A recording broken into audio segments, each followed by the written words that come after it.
Tonight's story, Time and Time Again, by H. Beam Piper.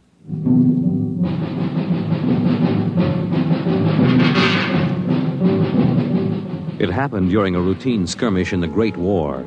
Patrols advanced from the defense perimeter under jet cover and preceded by napalm throwers. The enemy defended in depth and mopped up with guided 98s fired from 40 miles to the rear. The blast area was 10 miles in circumference, and the medics didn't find much to pick up over 500 yards in. Come on. All right, now back it in here. Look out, it's lousy with mud. More. Now, cut left. More, hold it. Stretches. Come on, Travers, get those men out. Yes, sir. Get a move on. Line them up. Come on. Easy. You want to kill them? Okay, take it away. They might have left those Joes where they was. Half of them won't last till the plane comes. As long as they're alive, they'll be treated. Get those tags out, Travers. Start taking names. Yes, sir. This one must have been 1,000 yards in. Get his dog tag out. What a mess. Here. Hartley Allen, Captain G5 Chem Research, AN-73D. Number SO23869403-J. Hartley? Alan Hartley. Oh. That must be the Hartley that wrote Children of the Mist and Conker's Road. Never heard of him. Major, I think maybe he's partly conscious. Had I better give him another shot? Go ahead, Sergeant. There isn't much else we can do for him. It's a rotten shame. Yeah, ain't it always? Okay, Captain, let me have that arm. There.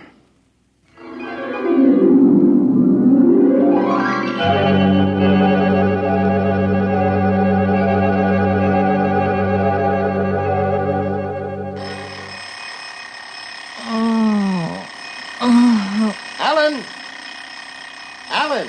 Oh, God. Down. Get up, Alan. Can't stay in bed all day. I remember that. Clear as if it were real. Up and at him. Hit the deck. Remarkably vivid. It's strange. Alan, are you all right? I'm all right. What's wrong with my voice?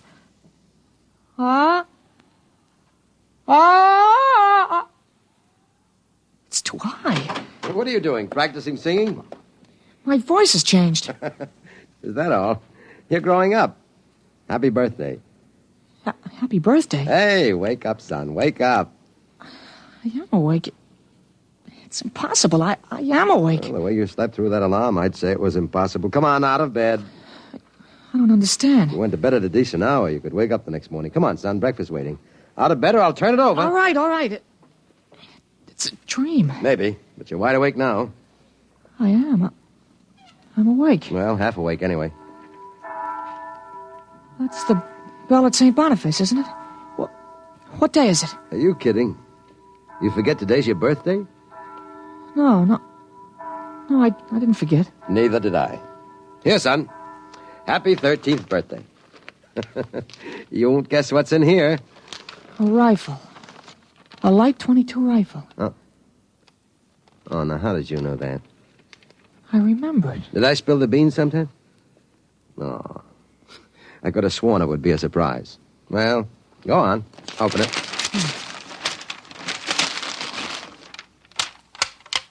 You like it? Yeah. Yeah, it's perfect, Dad. We'll have to lay down rules about using it. And I'll have to teach you how to operate it. I don't believe in letting a boy handle a gun until he really knows how. If I let you play with that thing before I teach you about guns, you'd blow your head off. I suppose so. I'll be shaving, Alan. Come down to breakfast when you're ready. Well, it's a big day today. You're almost a man. Almost. You're still groggy. Snap out of it, Alan. I will. There's a dream in it somewhere, but I'm not sure which. What? Never mind, Dad. I'll be right down for breakfast.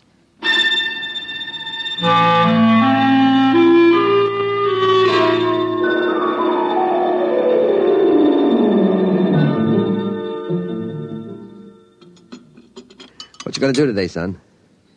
I want to do some reading this morning, I guess. That's always a good thing to do. After breakfast, suppose you take a walk down to the station and get me a Times. Didn't it come? What, the Times? Well, they don't deliver. Be a good idea, though. Maybe I'll talk to Sam Ashburn about it. Here's a $50, Alan. Get anything you want for yourself out of the change. Thanks, Dad. Finish your milk before you go.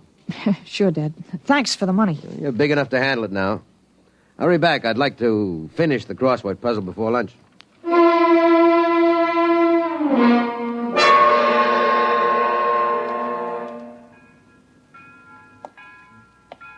Here you are, Alan, 1 times. Tell your father the puzzle's a stinker this week. Yeah, thanks, Mr. Ashburn. Look out for the trucks when you cross the highway. I'll go across Elton's lot. It's a shortcut. Elton's? You'll have a hard time crossing there, son. There's 4 buildings on that block. I thought they burned down. I've seen them this morning, big as life. I guess that didn't happen yet. What'd you say?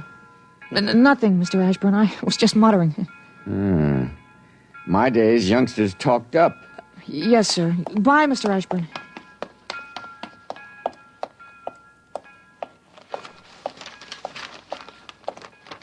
Monday, August 6th, 1945. Okinawa 1. Bombing Japan. Hey, Alan. Huh? Alan, wait up. Hey, Larry Morton. Hi, Larry. Hi, Al. You going to Sunday school?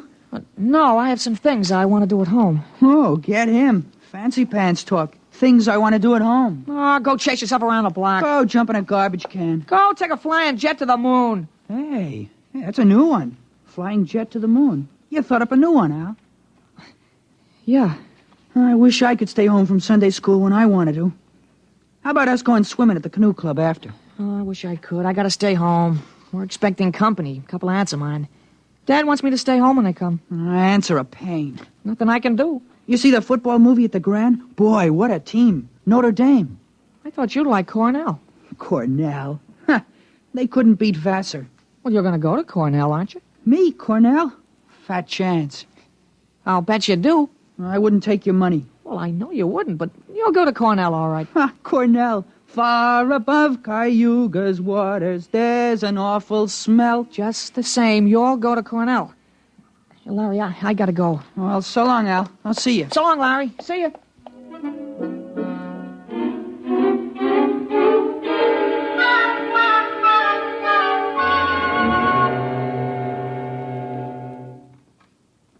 I'm stuck in this corner. 7-letter word that makes in proportion. Tight. Huh? Tight. T-I? It fits.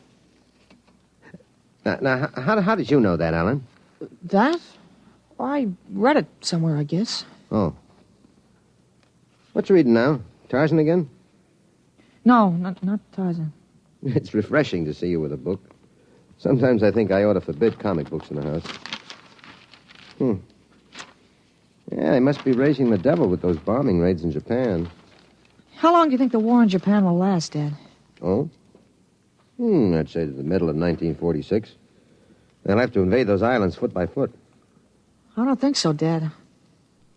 I wouldn't be surprised if the war was over very suddenly. How, by magic? There isn't a thing on earth will make those Japanese surrender. You expect somebody to make a pass and it'll be all over by this afternoon? Something like that. Wish it could. Be a lot of boys dead in the invasion of Japan. Mr. Hartley, excuse me, please. Oh, hello, Mr. Gutchell. That's Frank Gutchell, Dad? That's right. Excuse me. I didn't mean to disturb you, Mr. Hartley. It's all right. Lovely day, isn't it, Mr. Gutchell? Mr. Hartley, the Lord's Day is always beautiful. Of course, Mr. Gutchell. Mr. Hartley, I wonder if you could lend me a gun and some bullets. My little dog's been hurt, and it's been suffering something terrible. Oh, that's too bad. I want a gun to put the poor thing out of its pain. Of course. How would a 20-gauge shotgun do? You wouldn't want anything heavy. I was hoping you'd let me have a little gun. Maybe, so big. Pistol?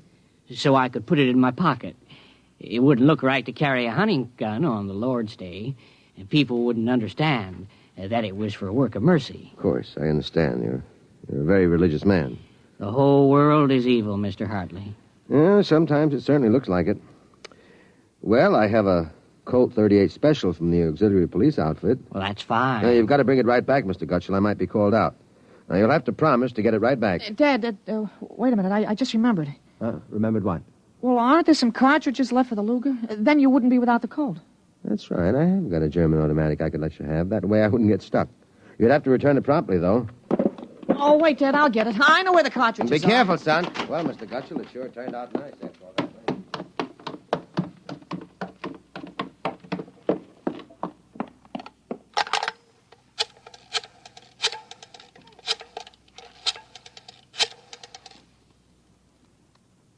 Hello, police headquarters. This is Blake Hartley. Frank Gutschel, who lives on Campbell Street, has just borrowed a gun from me, ostensibly to shoot a dog. What? No, he has no dog. He intends shooting his wife. Now, listen, he'll walk home. If you hurry, you can get a man there on time. What? No, but I wish you'd get my pistol back to me. It's from the First World War. All right, then you'll take care of it. Goodbye.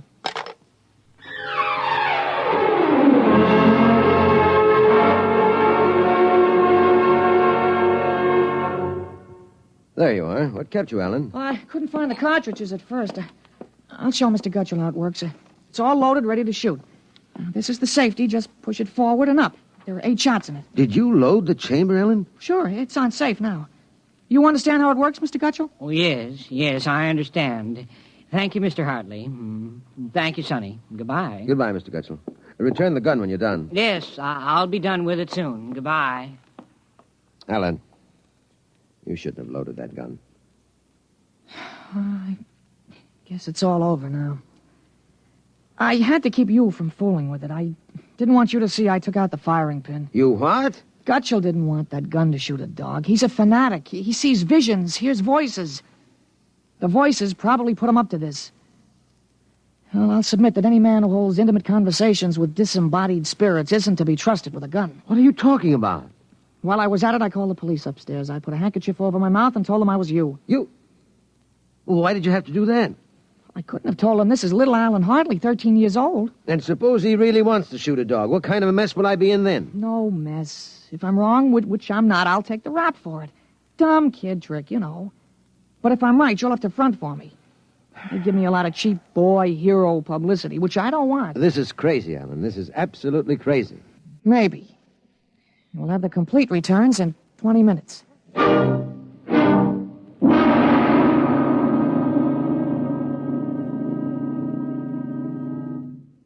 Mr. Hartley? Mr. Blake Hartley? That's right. I'm Detective Sergeant Koborski from Homicide. Here's your Luger. Thank you. I don't know how you spotted that guy, but when we busted in, he was pointing that gun at his wife and swearing a blue streak because it wouldn't go off. I'm glad I was able to help. You know, they may even have some kind of a citation for you, Mr. Hartley. I don't think that's necessary. In the department, we figure a little publicity never hurt nobody. Even a lawyer, huh? I really would prefer it if we kept quiet. Well, whatever you say. We'll want you to drop around in the morning for a statement. I'll be glad to. Well, goodbye. Goodbye, Sonny. Goodbye, Sergeant. Why don't you take the citation, Dad? Well, you were right. You saved that woman's life. Now, let's see you put back the firing pin. Sure. Here. All right, Alan. Suppose we have a little talk. But I explained everything. You did not. Yesterday, you wouldn't even have known how to take this pistol apart. Today, you've been using language and expressing ideas that are outside of everything you've ever known before. Now, I want to know... I hope you're not toying with the medieval notion of obsession. What? Well, you say I'm changed. When did you first notice this? Well, last night, you were still my little boy.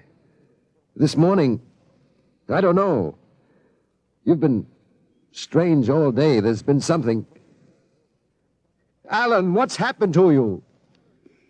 I wish I could be sure myself, Dad. You see, when I woke this morning, I hadn't the least recollection of anything I'd done yesterday, August 4th, 1945.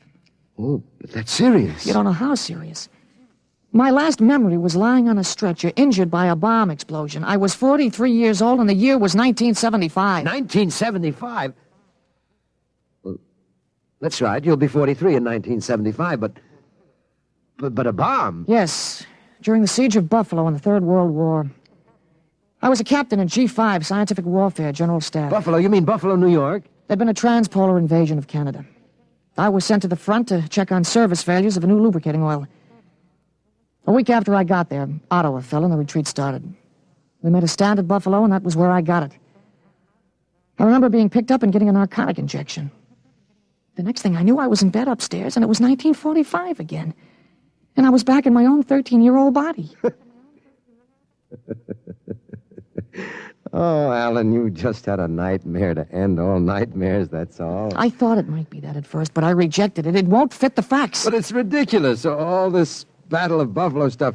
You picked up something listening to the radio. All the commentators have been going on about another war after this one. You've just got an undigested hunk of H.V. Kaltenborn in your subconscious, that's all. But that isn't everything. I remember 4 years of high school, 4 years at Cornell, 7 years as a reporter on the Philadelphia Record, 3 novels, Children of the Mist, Rose of Death, Conqueror's Road. You think a 13-year-old can dream up all that stuff? But it's the only possible explanation. Maybe, but I can speak 5 languages today that I couldn't yesterday. French, German, Chinese, Russian, and a little Spanish. Although I've got a Mexican accent you could cut with a knife. But how did it happen? Alan, I can't believe it. All I know is here I am. I've been reading up on time theories. Nobody seems to know much about them. Evidently, time exists parallel as another dimension, and I got kicked backwards along it. But how? Oh, it may have been the radiations from the bomb or the narcotic injection, or both together. But the fact remains I'm here with full knowledge of my future identity. This is quite a shock, Alan. But you do believe me, don't you? Yes, I suppose I must. You seem so strange, as if you weren't my son. I'm your son, all right. Same body as yesterday. I've just had an educational shortcut. Wait a minute. If you can remember the next 30 years, suppose you tell me when the war is going to end. This one against the Japs, I mean. Oh, sure.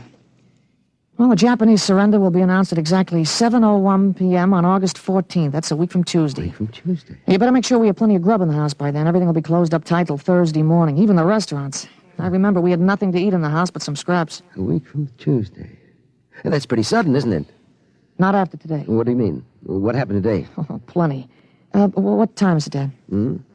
That's 11:16. Is your watch right? What, to the seconds, why? Well, it'll come at exactly 11:17:40. What'll come? The radio announcement. What are you getting at? Something important on the radio? Well, we'll see. Well, don't bother, Dad. It won't work. I remember we had a tube burned out. There is something wrong. When is this announcement of yours? Now I remember it. I memorized it in journalism school in 1954. What time is it? 11:18 o'clock. We're breaking into the program now. President Truman has just announced that an atomic bomb has been dropped on the Japanese industrial city of Hiroshima. The bomb was dropped 16 hours ago, and the announcement was delayed to ascertain the results of the explosion. A man named John Howard Peterson read that announcement from the Washington newsroom of NBC. I don't believe it. No? Well, listen. What? That's the Berg Platt factory whistle. And the bells of St. Boniface. Now, next, the whistle at the volunteer firehouse. Well, then it's true. It's true. Sure. Then Larry Morton came by on his bicycle. Hey, Al. Al, you hear? You hear about the bomb? An atomic bomb. Yeah, we heard. Boy, atomic bomb. Oh, boy. I gotta go find my pop. He's on the golf course. Bye, Al. Bye, Mr. Hartley. You knew. You knew about it. The next bomb hits Nagasaki. I thought that stuff about atomic energy was so much fantasy. Was that the kind of bomb that got you? Oh, that was a firecracker to the one that got me. It was a guided 98. Exploded 10 miles away. And that's going to happen in 30 years? I remember it. How about... Well, how about me? Oh, wait. Never mind. I don't think I'd better know when I'm going to die. I couldn't tell you anyway. I had a letter from you just before I left for the front. You were 78 then, and you were still hunting and fishing and flying your own plane. But another war. And fought on American soil. Oh, Ellen, I wish this hadn't happened to you. It happened. I remember it. But if I can help it, I'm not going to get killed in any Battle of Buffalo. But if you remember it, if time exists as a parallel dimension, then every tick we're getting closer to that Third World War. Dad, you know what I remembered when Gutschall came to borrow that gun? No, I suppose that you suspected him and warned me. No, that wasn't it. The first time when I was really 13, I wasn't home. I'd been swimming at the canoe club with Larry Morton. When I got home about a half an hour from now, I found the house full of cops. But if the gun didn't fire... What makes you think it didn't? Gutschel talked the .38 out of you. He went home, shot his wife 4 times in the body, once behind the ear, and used the 6th shot to blow his own brains out. That's what you remember? Yes. The cops traced the gun. They took a very poor view of your lending it to him. You never got it back. But here it is. Oh, not the way I remember it. But I didn't want you in trouble, so I warned you. Dad, I found out the future can be changed. One man can't change the whole future. I stopped a murder and a suicide. I know, but... With 30 years to work, I can stop a world war. I'll have the means, too. The means? Unlimited wealth and influence. I've got a good memory, Dad. I wrote a list out this afternoon. Assault, jet pilot, citation, ponder, middle ground. What is this, a code? Horses. That's a list of Kentucky Derby winners from 1946 to 1970. Huh? You sure? I learned that list on a bet at the Officers Club in Cincinnati in 1971. Assault paid 8 to 1. You figure out what we can take in. But gambling. Oh, this isn't gambling. It's a sure thing. When we get rolling, we'll make the Rockefellers look like pikers. Assault at 8 to 1. Mm-hmm. I suppose I could scrape up $5,000. In 10 years, that'll make a lot of money. Any other little thing you have in mind, Ellen? Well, by 1952, we start building a political organization here in Pennsylvania. In 1960, I think we can elect you president. President? Isn't that going a little too far? Well, why not? Who wouldn't vote for a politician who was always right? Besides, that's the one thing we've got to change. In 1960, we had a man in the White House who was good to his wife and sang a nice tenor, and that's about all. He fouled up so completely, we ended up at war. Now, I think President Hartley might be a little more trusted to take a strong line. But I don't know anything about international decisions. I do. I know all the wrong ones. If we can stop one murder, we can stop a war. It's worth a try, isn't it? I guess so. How do I start? Well, as I remember, just after the bomb announcement, you got a phone call from the City Fusion Party about the next election. There's a lot of talk about a reform ticket. Well, that call is going to be important, Dad. It's the turning point. Now you've got to know. There it is. Well, what do I do? Well, answer it. Go ahead. But... Don't worry. I'll tell you what to do. Go ahead. Hello? Yes, this is Blake Hartley. Judge Cribbins. Yes. Just a moment. Alan, he's asking me to run. Oh, my head. Alan. Oh. Alan, what's the matter? Oh. Alan. He passed out.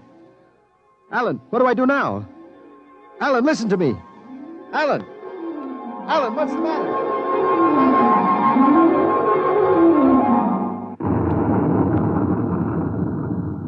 Captain Hartley. Captain Hartley. He was all right, Doctor. I gave him a shot and he was all right. Well, he's dead. All right, Sergeant. Make out the tag. Hartley Allen. Captain. Dead April 8th, 1975.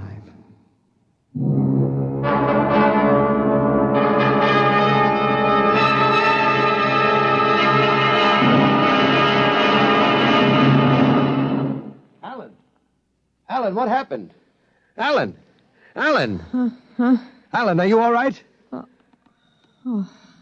Hi, Dad. I've got Judge Cribbins on the phone. What do I tell him? What? Alan, are you all right? You passed out. Sure. I'm all right. Hey, today's my birthday, isn't it? What'd you get for my birthday, huh? Don't you remember? The Third World War? What Third World War? Gee, Dad, what's the matter? You're looking at me funny. You don't remember. You're back again, aren't you? Back to 13 years old. Sure, I'm 13 today. For corn's sake, Dad. You must have died up there. It was only a mind transfer. That means I'm on my own. I have to do it myself without your help. Help for what? If it's the grass, I said I'd cut it tomorrow. No, it's not the grass. I've got to save your life, Ellen. I can't let you die that way in 1975. What are you talking about, Dad? You sound goofy. I've got to change it all by myself. Change what? Never mind, Alan. You don't know yet. Come on. Let's have lunch. Sure, Dad, but now, how about my present now? What'd you get me for my birthday, In huh? a minute, son. Go on in. Okay, well, hurry up, Dad, huh? Sure, all right. Now, where did I put that list of horses?